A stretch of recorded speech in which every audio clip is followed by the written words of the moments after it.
My husband's best friend bet him I'd cry when they served me divorce papers at Christmas dinner. Women are so predictable, he laughed. I signed immediately, then handed them a wrapped present. Their faces dropped when they opened it.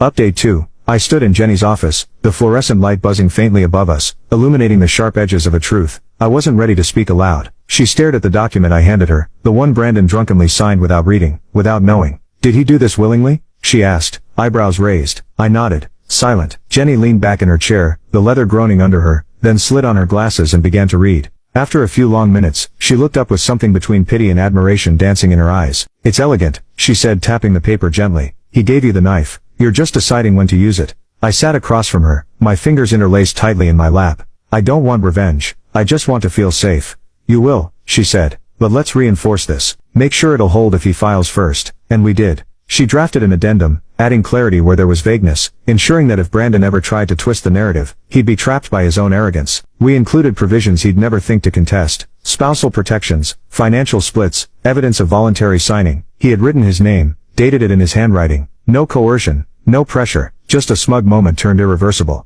Jenny gave me a flash drive, a printed copy, and a look I hadn't seen from her since we were kids plotting mischief behind our school library. Except this time it wasn't mischief, it was war strategy, and we were playing the long game. I'll hold on to a copy too, she said as I stood to leave, just in case. That night, I returned home to Brandon watching a football game, beer and socks tossed haphazardly on the living room floor. I paused at the threshold, watching him laugh at a replay, the noise from the TV bouncing off the walls like echoes from a life I no longer belonged to. Dinner's almost ready, I said. He grunted in acknowledgement. That was the beginning of my performance, and I played the role better than I ever thought I could. I became the wife he bragged about, polished, pleasant, poised. When he made comments about my spending habits in front of friends, I laughed along. When he bragged about his promotion at his company's annual party, I kissed his cheek and toasted him with a bright smile. Even though I knew he got the job because his supervisor wanted him gone from his current department, I no longer argued when he was cruel. I complimented his taste in wine, his choice of restaurants, even his new aftershave, though it smelled nothing like the one he used when we first met.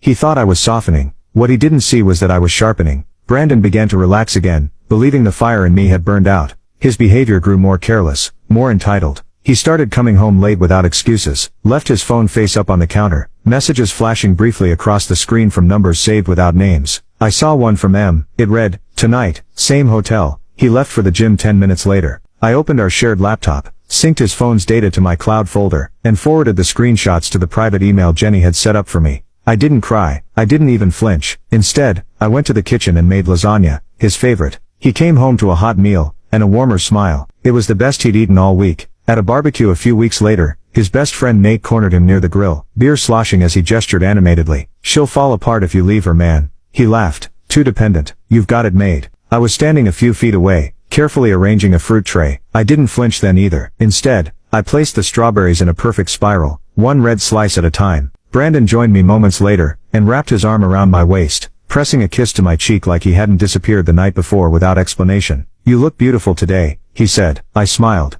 "Thank you, sweetheart." The day after the barbecue, I started recording phone calls, only the ones that mattered. The quiet conversations when he slipped up, said too much, laughed too hard at things no loving husband should laugh at. I labeled each file by date, and stored them meticulously. I felt like a spy in my own home, but I wasn't seeking revenge, not then. I was building a parachute, quietly, carefully, because when you live in a house made of cracks, you don't wait for it to collapse, you learn where to step and when to jump. I even bought a planner, and began marking days with tiny symbols, an X for his late returns, a star for suspicious charges, a dot for lies I could prove. To anyone else it looked like grocery lists and meal plans. To me, it was a map. Eventually I stopped reacting at all. I became a mirror. He saw in me only what he wanted to see. A woman who had stopped resisting, who had shrunk herself to fit neatly into the narrow space he'd carved for her. And so he got bold. He started leaving cash out in the open, large withdrawals he never explained. He went on business trips with luggage full of cologne, and pressed shirts he never used for Zoom calls. One day, I found lipstick on a receipt.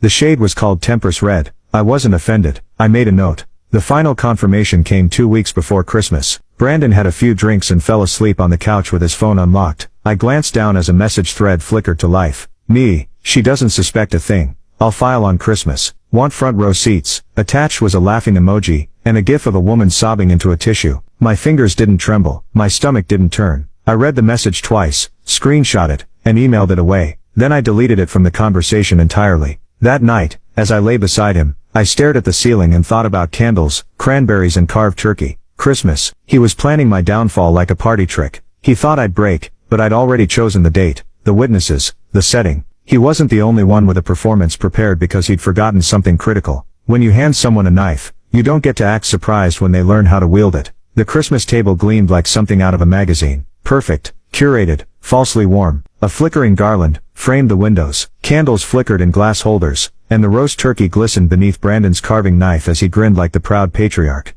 He wore the sweater I bought him last year, maroon with small reindeer stitched across the chest. The irony of that, me dressing the man plotting my undoing, was not lost on me. My sister Beth passed around her famous spiced wine, cheeks flushed from both the heat and the alcohol. Brandon's parents chatted about their retirement plans. Everyone looked so content, so unaware. I moved among them like a hostess on autopilot, refilling glasses, smiling with my teeth, but not my eyes. Beneath my dress, my legs trembled, not with fear, but with anticipation. My heart beat a steady rhythm. Tonight, tonight, tonight. Now you can watch the third part by pressing share and more.